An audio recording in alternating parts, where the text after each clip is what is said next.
sa mapagpalang araw sa bawat isa. Bagamat ang taong 2024 ay isang taon na bulunod ng mga suliranin at mga pagsubok. Ito'y ating napagtagumpayan dahil sa tulong at pagsama ng ating Panginoon. Tunay na ang pangalan ng Manuel, kasama natin ang ating Diyos. Tayo hindi iniwanan, sinamahan, tayo pinagpala, at patuloy na pinagtatagumpayan natin. Kaya nga po, tayo magpulit at pasalamat sa Panginoon at sa pagdiriwang natin ang kanyang kapanganakan, ay muli maranasan natin ang kamayapaan na kanyang natin. Sa ngalan ng Zion Christian Community Church, Hagunoy, isang mapagpala at masaganang kapaskuhan sa bawat isa.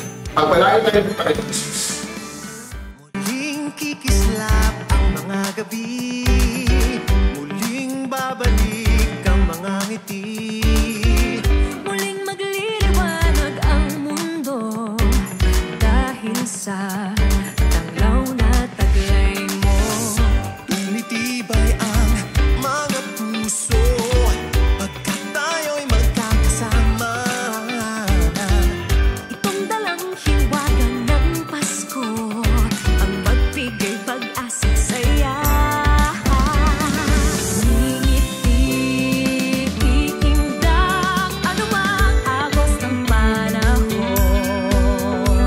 Matutumba, magdarapa, pero laging mabangon.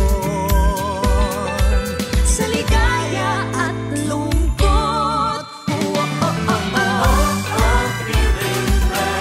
ikaw ang aking tagpuan. Ikaw ang aking sandalan. Ikaw ang lagi kong maaasahan. Ikaw ang love ngayong Pasko. Ikaw ang hope ngayong Pasko.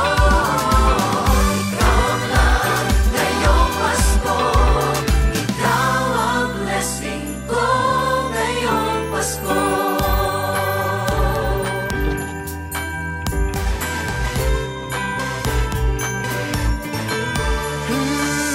Sa yakap mo ako ay nananabik.